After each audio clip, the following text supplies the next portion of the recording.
Hey, Pipe House, I'm Mike the Chaotic Gardener, and I'm just making a little bit of a holiday treat here. I've got my honey cornbread. I normally do jalapeno cornbread, but this time I'm just going to do honey cornbread. But I'm going to make North Georgia Candy Roaster Squash pie. So this is from my freezer. This was from last summer. I froze a bunch. And so what I'm going to do is I'm going to put it in the bowl. I'm going to cook it in the microwave because that gets the moisture out of it. You can boil it, you can roast it in the oven, it's your recipe, you make it how you want. I just nuke it for like 14 minutes or whatever until it gets all the moisture out. And then I got all my ingredients here. I got my recipe that I made up and printed out. Again, it's your recipe, you can do what you want. I got my Ninja blender here, and that's the difference between how I'm going to make it and other people make it, is I'm going to blend all of my ingredients in the Ninja blender so that I don't have to like dirty up a bunch of dishes, and I'm going to pour it right into the pie. So I'm going to get that started, and I will be right back. All right, so I'm going to dump this in the bowl.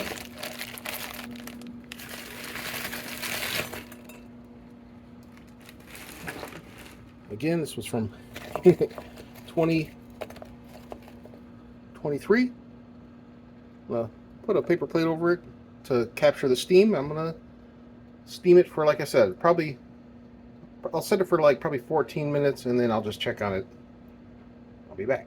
All right, so while the squash is nuking itself, I forgot to go over what this is my recipe. There's a million squash pie recipes out there. There's pumpkin pie recipes. All can be interchanged for each other, but this is the recipe that I'm using. I'm going to use the squash, and I'm not even measuring. I'm just going to use the force here because that's how I like to bake. I'm going to use the squash. I'm going to use 1.5 cup of cream. A lot of people call for milk. I like cream, and it's the holidays, so go big or go home. I'm using 4 eggs. I'm using a 1/2 cup brown and a 1/2 cup white sugar. I'm going to use a tablespoon of cornstarch. Stupid light went off on my camera. Annoying. I'm using cinnamon, and that's going to be the taste. I'm using some fresh ginger. I'm going to grate with a microplane. And I'm not worried about getting little bits in there because, like I said, I'm going to put all this in the blender and blend it really well. I'm going to use, there's the cinnamon, pinch of salt, vanilla, and I'm using a 1/2 stick of butter, which I will melt once the squash is done. I'm going to combine all that in the blender, blend it, put it in the pie shell, throw it in the oven for about 30 to 40 minutes. So I will show you after I get everything in the blender. Alright, so I got the squash out of the microwave. I've got these poor shells here. They've been beat up. They've been from the upstairs freezer, downstairs freezer, and back, and they're kind of not great. I usually make shells from scratch, but this year I'm relaxing. But you know what? It'll still be delicious. I don't care. Still gonna fill them up.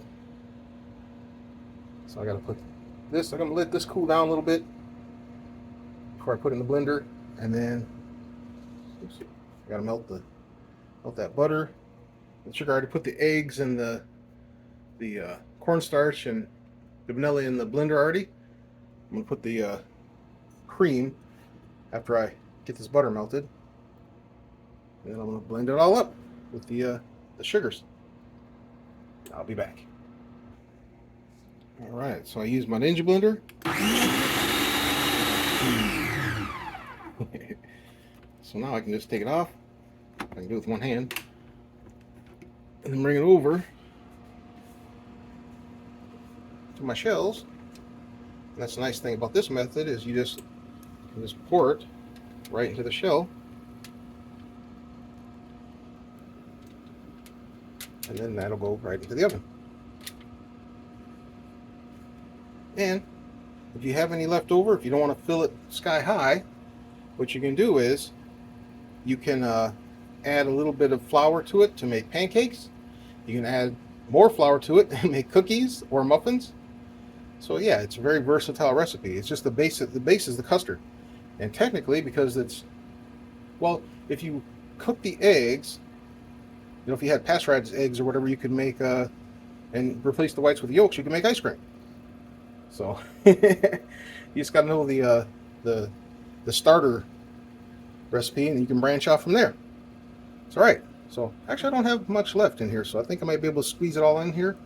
Hopefully not overflow. That's why I've got this rimmed baking sheet with the foil on it in case it does rise and overflow. But there's no leavening in it, so it shouldn't. The squash is its own leavening agent. The cornstarch is a little bit of the thickener. This is kind of like a insurance, but you technically don't even need it. A lot of recipes don't even call for any kind of thickener, but I'm gonna see how this turns out. Like I said, I'm kind of just using the force, and we'll see how it turns out. And probably, I'm thinking hour something, but we'll see. They say 40 minutes. I'll check it. And what you do is you pull it out when there's just a little bit of jiggle left in the center to get that custardy, or if you want it to, firmer, just keep going. All right, so these have rested for probably 3 hours now. The longer they sit, the better their taste. You put them in the refrigerator overnight, eat them the next day. They're awesome. I did have a little sample taste of the extra there, but you can see the color difference between that and when it's been rested and sitting in the oven. See, some did spill over, so good thing I had the foil down. And so I'm gonna cut myself off a slice, and I got a little whipped cream there, and I'm gonna have myself a little sample. As usual, the first slice doesn't come out clean as you'd like it, but it's gonna be delicious. It's a little on the thin side. That's how I like it, though. You can either make one deep pie, or you can make, two thinner pies, and I prefer the thinner. And of course, I got myself some whipped cream. A little bit of whipped cream. Take a little corn piece. Kind of hard to do on camera. All right, give it a try. That's really good. It's kind of a mix between sweet potato and pumpkin. Remember, this is a candy roaster squash. I actually think a butter cup or a kabocha squash would be even better. Because this is a very mild squash. It's got that mild sweet potato pumpkin-y flavor, but it's really delicious. Now, I kept mine kind of pure in the ingredients list. You can add nutmeg.